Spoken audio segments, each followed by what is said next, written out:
नमस्कार मेरे प्रिय साथियों भाइयों बहनों, कैसे हैं आप सभी लोग। आई होप कि आप सभी लोग अच्छे होंगे। साथियों भाइयों बहनों, मैं आप लोगों से माफ़ी चाहता हूं, काफ़ी दिनों से वीडियोस नहीं आ पाई थी। कुछ प्रॉब्लम थी, समस्या थी, तो उसको सॉल्व आउट करने में लगे हुए थे। देखिए, कुछ तो उसका भी था, कुछ आप लोगों के केस को लेकर था, वो मैं आपको बताऊँगा हमने कितनी कोशिशें की, काफ़ी क्या किया है इस वीडियो में। तो चलिए, जहाँ तक आपको दिखाई देगा भी आज का 72,000 शिक्षक भर्ती मामला है। तो जैसा लास्ट वीडियो में मैंने आप सभी को बताया था भाइयों बहनों को कि देखिए, ये भर्ती मामला अब दूसरे बेंच की पीठ की सुनवाई करेगी, जिसके जज साहब दीपांकर जी मेहता होंगे।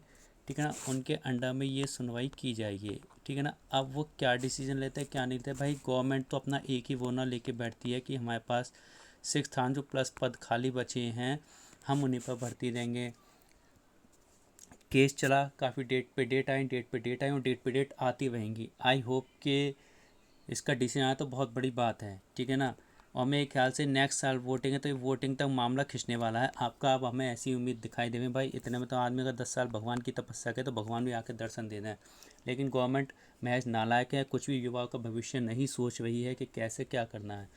तो ये निकल के सामने आया। अब खबर जो निकल के सामने आई वो आपकी ये आई है कि अब आपकी जो एससी में सुनवाई है, नेक्स्ट जो हियरिंग डेट है वो हियरिंग डेट देखिए 20 से 25 जुलाई के बीच मिल सकती है। और जहाँ तक है पता चला तो 21 जुलाई को इसकी सुनवाई हो सकती है आपके मैटर की। भाई जब तक ये बहाना चल रहा था, मेरा इन गवर्नमेंट का फंडा सामने आता है। और देखिए भाई, सीधी बात कहता हूँ, नो बकवास करता हूँ कि जिसकी लाठी उसकी भैंस, कोर्ट भी उसी की है। ये तो हमें दिखाने के लिए कोर्ट के छात्रों के हितों का भविष्य चाहती है कि छात्रों के हितों में भैंस कुछ नहीं देवी। अगर कोर्ट को देना होता भाई, सब रिकॉर्ड इनके पास तैयार है। कोर्ट के देना तो उसमें पूछा, चलो एक सुनवाई, दो सुनवाई, तीन सुनवाई, सारा मैटर निपट जाएगा। भर्ती देने के लिए इतना काम कर रहे हैं।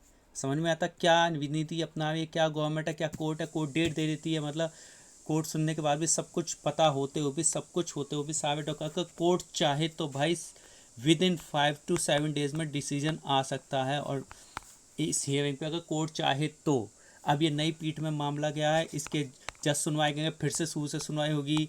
ठीक है, प्रीक्वेशन अपनी दलील रखेगा, जो याची के वकील हैं वो अपनी दलील रखेंगे, फिर से वही चीज़ें होने वाली हैं, फिर से वही डेट पर डेट आएगी। तो ये मामला अगले साल तक खिंचने वाला है, चिंता ना करें।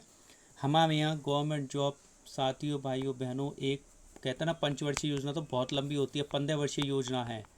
इतना परेशान करते हैं जॉब के नाम पे। जब वोट की अब जो वैकेंसीज आउट की जा रही हैं वो 2022 की वैकेंसी भरी जा रही है, चाहे वो आप टीजीटी ले लो, चाहे वो आप पेट का एग्ज़ाम ले लो, चाहे वो आप जो है पीजीटी ले लो। ये 2022 के सारे फॉर्म या 21 की अब वैकेंसी फिल हो गई हैं।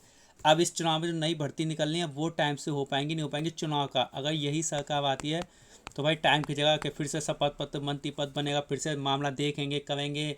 अगले जब चुनाव आएंगे वहाँ उसमें ये एग्ज़ाम हो जाएंगे। इन मामलों में देखिए, मैं आपसे एक बात कहता हूँ, सारी गवर्नमेंट नालायक हैं, बदतमीज हैं।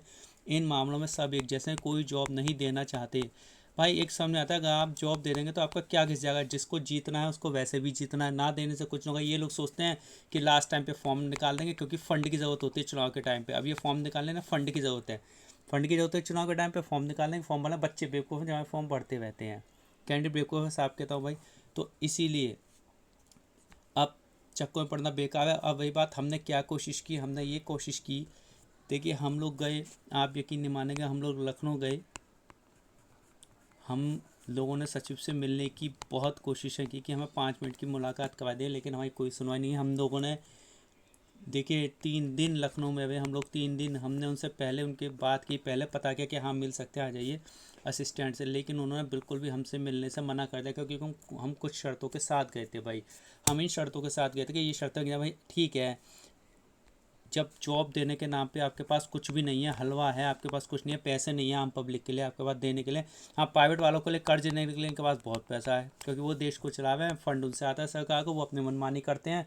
चाहे गैस सिलेंडर ले लो, चाहे पेट्रोल ले लो, चाहे गैस पाइपलाइन ले लो, हर चीज़ को ऐसे करते हैं महंगी कि आम आदमी की चीज़ से चीज़ बाहर होती जा रही है। तो उनको देने के लिए कमी नहीं, लेकिन आम आदमी को जॉब देने के लिए कमी है। भाई ठीक है, हम ये कहते हैं मत दीजिए जॉब, इतने स्कूल खाली हैं। अभी कुल मिला के हमारे यूपी में प्राइमरी के पीआरटी के देखिए, कम से कम हमारे पीआरटी के कम से कम 1,75,000 हमारी पोस्ट अभी हैं, बल्कि ज़्यादा ही होंगे। ये तो ऑन रिकॉर्ड है जो है प्रॉपर साफ। और अगर उसकी बात करें हम किसकी, जूनियर की बात करें, तो जूनियर विद्यालयों में भी कम से कम इस समय जो हमारे जो है 58 से 60 हज़ार के बीच के पद खाली बताए जा रहे हैं। ठीक है ना। अखबार में डेली आते कि ये भर्ती होंगी, ये फॉर्म निकलेंगे, फलाना निकलेगा, ढिकाना, कुछ नहीं होगा। अखबार में सिर्फ दिखाने की बातें आती हैं, कुछ नहीं होना जाना कि ये होगा, क्योंकि चुनाव है, फंड है, जिससे लोग अट्रैक्ट हों, फंड जमा करें सरकार के पास, जाएँ उनके पास। तो मेन पॉइंट तो ये हो गए। तो हमारा मेन पॉइंट अब ये था कि भाई हम लोग गए, हम लोगों ने मुलाकात करने की काफ़ी कोशिश की, लखनऊ गए, यहाँ तक कि हम लोगों ने टाइम निकाला, काफ़ी हमारी टीम पूरी लखनऊ गई। हमारी जो है 7 सदस्य, 7 लोग हम मेंबर से, जो हम उनसे मिलेंगे कुछ शर्तों के साथ। हमारी शर्तें ये थी भाई, 4-5 शर्तें थी कि भर्ती को लेकर। पहली तो साथियों, भाइयों बहनों, हमारी मेन शर्तें क्या थी, ये थी भाई, हमारी ये थी, ठीक है आप अगर भर्ती नहीं दे सकते हैं, ठीक है भर्ती नहीं दे सकते, तो आप उन भर्तियों के समायोजन कर दीजिए। समायोजन का ऑप्शन था, जब तक वो जज साहब थे समायोजन की उम्मीद थी, लेकिन इनका नए जज हैं भाई, ये सब कहते हैं ना सुप्रीम कोर्ट आज के टाइम में भगवान है, क्या दिमाग में चल रहा है क्या नहीं, कुछ नहीं जान सकते। ठीक है ना। समायोजन की बात हमने की भाई, आपके सामने अगर 60-70 हज़ार पद, 15-2 लाख पद खाली हैं, ठीक है, आप उनमें शर्त है कि कोई बात नहीं कि पीआरटी के फलाने ठिकाना जो भी आपकी कंडीशंस हैं उनमें समायोजन कीजिए, कि उसमें फिर टेट की भर्ती ना की जाए, उसमें सभी को लिया जाए, उसमें बीएड वाले और बीटीसी वाले दोनों को फिल किया जाए भाई, दोनों ही समान है हमारे इंडिया में कैंडिडेट, कोई हमें अंतर भेदभाव नहीं है। ठीक है ना। समायोजन कीजिए, उन लोगों को वैकेंसी दीजिए। ठीक है, आपको भविष्य के लिए वैकेंसीज बचा के रखनी है, रखिए, तो उनकी 50% तो एटलीस्ट भर दीजिए भाई। अगर 1 लाख भर्ती है तो कम से कम 50 हज़ार तो फिल कर दीजिए 50 के, हम तो ये मान के चलते हैं। सेकंड हमने कहा था कि अगर आप परमानेंट भर्ती नहीं दे सकते हैं तो समायोजन के थ्रू भर्ती दीजिए, आप डायरेक्ट समायोजन यानी डायरेक्ट भर्ती कीजिए, कोई मेरिट नहीं, कुछ नहीं।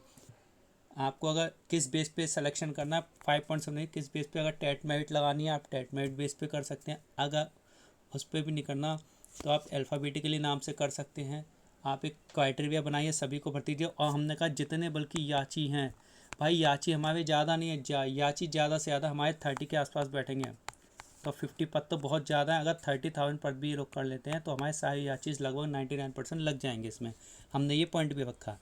तो मतलब ये है, जब याची को जॉब देंगे तो भाई कोई मुश्किल नहीं है। हमने ये कहा आप परमानेंट मत रखिए, कम से कम एटलीस्ट आप उतनी ही सैलरी पर याचियों को रख लीजिए।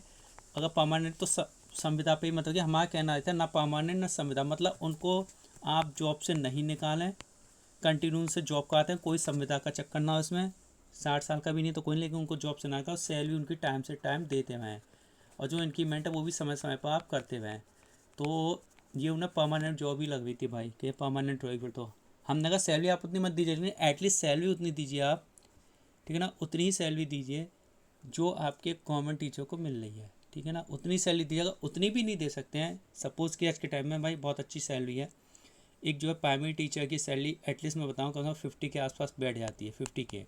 हमने कहा अगर आप जो समायोजन करवाएं उसमें सैलरी 50 ना दें तो एटलीस्ट इतनी सैलरी कमाएं आप, मिनिमम आप 30+ सैलरी के आसपास कमाएं, जिससे अगर आप कोई बंदा बाहर भी रह रहा है तो वो किराया दे सके, अपनी गुजर बस्ती कम से कम, एक छोटा सा परिवार 2-3 मेंबर का पाल सके महंगाई के ज़माने में। 10-20 हज़ार से कुछ नहीं होता है। ठीक है ना, ये हमने पॉइंट रखा था।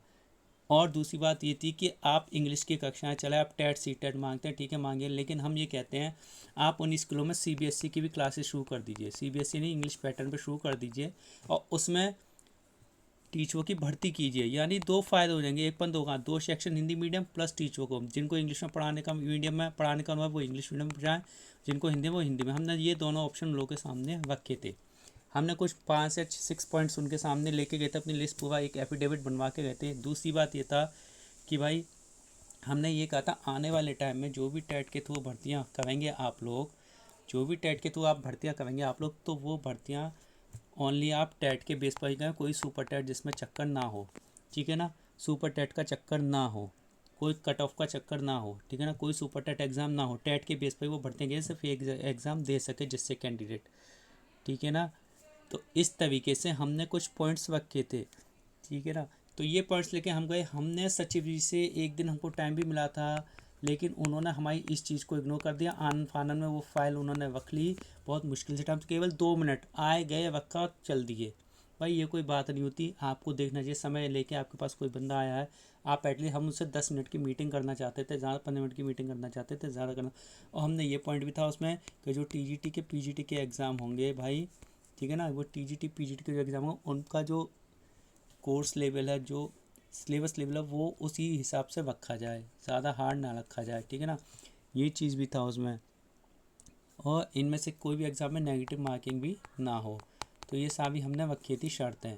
इसके साथ हमने एक पॉइंट पेट एग्ज़ाम को लेके भी रखा था कि भाई पेट एग्ज़ाम में जो मेन एग्ज़ाम होता है, हमने ये कहा था एक पॉइंट पेट एग्ज़ाम का, जो भी बंदे पेट एग्ज़ाम जितने भी क्वालिफाई कर लें उन सबको मेन एग्ज़ाम दिलाया जाए। यानी पासिंग जो आपका क्राइटेरिया है 50 और प्लस 45 मार्क्स का, जनरल के लिए 50 होते हैं पेट में, और SC वालों के लिए भाई 45 होते हैं। तो हमने ये क्राइटेरिया रखा, कोई दिक्कत नहीं है, नेगेटिव मार्किंग 1/4 तक कोई दिक्कत नहीं। लेकिन आप जब मेन एग्ज़ाम करवा रहे हैं तो मेन एग्ज़ाम इसी बेस पे करवाएं आप लोग, कि जो है जो भी बंदा कैंडिडेट है वो अगर प्री पास कर लेता है तो वो मेन में बैठ सकता है। उसके लिए कोई भी कट ऑफ नहीं होनी चाहिए मेन एग्ज़ाम के लिए। जैसे एटलीस्ट उम्मीद तो है कि हाँ मैंने मेन एग्ज़ाम दिया, हाँ आप मेन एग्ज़ाम की कट ऑफ लास्ट में जब मेन एग्ज़ाम का रिजल्ट निकले तो उसकी आप कट ऑफ बना सकते हैं। तो ये भी हम UPSSC आयोग के पास गए थे इस शर्त को भी लेके, भाई वो भी सुन लें। लेकिन दोनों में से किसी डिपार्टमेंट में कोई बात नहीं सुनी है, हमारा टाइम वेस्ट किया था। 3 दिन का हमें समय था कि 3 दिन के अंदर उन्होंने टाइम, 3 दिन आप इन 3 दिन में किसी दिन मिल जाएंगे।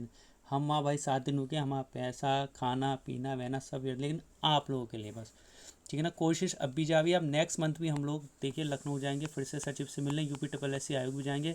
हम सबका भला चाहते हैं भाई।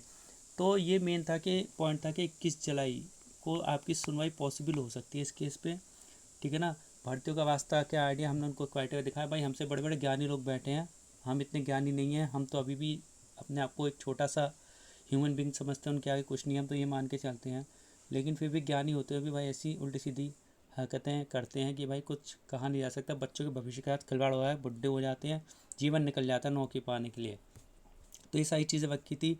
दूसरी बात, जो मेरे कैंडिडेट भाई या बहनें तैयारी कर सकते होगी, तो देखिए अब राजस्थान में वीट एग्ज़ाम होता है, काफ़ी लोगों को पता होगा, क्वालिफाई भी कर रखा होगा। लेकिन जिन्होंने नहीं किया पहले बार, तो वीट की तैयारी शुरू कर दीजिए, क्योंकि अप्रॉक्सी जुलाई में उसके आपके में भी हो सकता है, जुलाई अगस्त में आपके फॉर्म आ सकते हैं वीट के लिए, ठीक है ना। जैसे हमारे यूपी में यूपी टेट होता है, वीट में राजस्थान टेट होता है, वीट नाम से होता है। ये भी जूनियर प्राइमरी के लिए होता है। कंडीशन सारी वही हैं, जूनियर के लिए B.Ed होना चाहिए, प्राइमरी के लिए BTC वगैरह होना चाहिए, डिप्लोमा कोर्सेज होना चाहिए। तो वीट की तैयारी शुरू कर दिया, वीट एग्ज़ाम की तैयारी शुरू कर दी है। और इसके लिए आपको करना क्या होगा, OTP करना होगा, यानी वन टाइम पासवर्ड, यानी आपको रजिस्ट्रेशन साइनअप जाके करना होगा, ठीक है ना।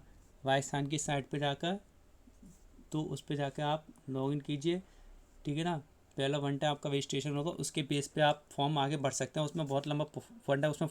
देखिए जब आप वो फिल करेंगे, रजिस्ट्रेशन करेंगे उस पर वन टाइम, तो इसमें आपका देखिए फ़ोटो साइन, आपका एक हस्तलिखित वो मांगेगा, मतलब क्लैरिफिकेशन मांगेगा, वेरीफाई मांगेगा, वो लिख के उसमें पैटर्न, उसी को एक प्लेन पेपर का स्कैन करा के उस पर अपलोड कर देना। सारी चीज़ें ऑनलाइन, आपका फ़ोटो खींचा, कैमरा होना चाहिए कंप्यूटर में, ठीक है ना। फिर हैंड टू हैंड फ़ोटो खींचेगा आप, जिससे आपको स्कैमर या कुछ फ्रॉड भी तो नहीं करवाए, ठीक है ना। उसके बाद आपकी एक फ़ीस जाएगी, वो फ़ीस कितनी है, लगभग वो फ़ीस आपकी 600 के आसपास है। पहले वो फ़ीस रजिस्ट्रेशन करने की फ़ीस है, फॉर्म की नहीं है, सिर्फ रजिस्ट्रेशन करने की फ़ीस है।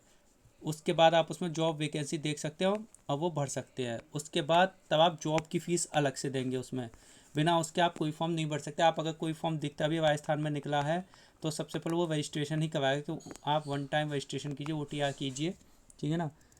तब वो वन टाइम रजिस्ट्रेशन की फ़ीस अलग है, 600 कुछ रुपये है, और फॉर्म भरने के बाद में अलग जाएगी।